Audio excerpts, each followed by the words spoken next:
Beberapa minggu lalu, adik mahasiswa kami bertanya, apa sebenarnya urgensinya atau seberapa penting kita mempelajari dan memahami yang namanya sejarah lokal, sektor vernakular, atau yang lebih familiar di masyarakat umum disebut dengan arsitektur tradisional. Pernahkah Anda berpikir atau bertanya kepada diri Anda sendiri maupun kepada orang di sekitar Anda, mengapa dan kenapa rumah tradisional di Nusantara itu mampu survive, bertahan, berdiri kokoh sampai dengan ratusan tahun?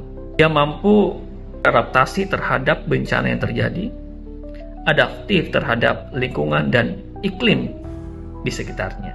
Arsitektur vernakular itu tidak hanya mempelajari tentang bangunan-bangunan masa lampau atau bangunan-bangunan kuno, tapi lebih dari itu, kita memahami esensi manifestasi dari kearifan lokal yang lahir dari proses pengalaman, proses pemahaman dan pengamatan, proses interaksi keintiman antara manusia dengan lingkungannya, bahkan keintiman antara manusia dengan penciptanya. Nah, yang menarik adalah setiap elemen-elemen struktur maupun arsitektur pada rumah tradisional tersebut terdapat cerita, terdapat makna dan filosofi tentang bagaimana manusia itu membangun bukan hanya sekedar untuk bertahan, tapi untuk hidup dan bersinergi dengan lingkungannya.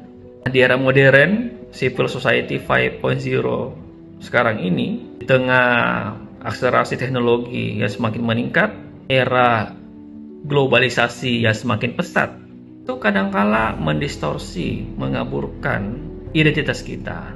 Nah, salah satu cara kita memahami identitas dalam perspektif arsitektur adalah dengan mempelajari yang namanya arsitektur vernakular. Karena mempelajari namanya arsitektur vernakular berarti kita mempelajari sebuah perjalanan kembali ke akar, kembali ke jati diri.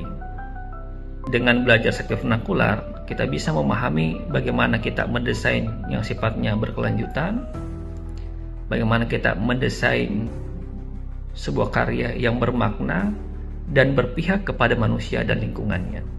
Dan sering saya mengajak kepada adik-adik mahasiswa kami bahwa mari kita kembali bersama-sama telusuri jejak-jejak sejarah kita, telusuri jejak-jejak leluhur kita.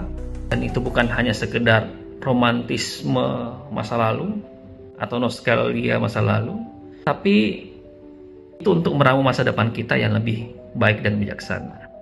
Karena arsitektur esensinya bukan hanya sekedar membangun ruang, tapi poin utamanya adalah membangun kehidupan.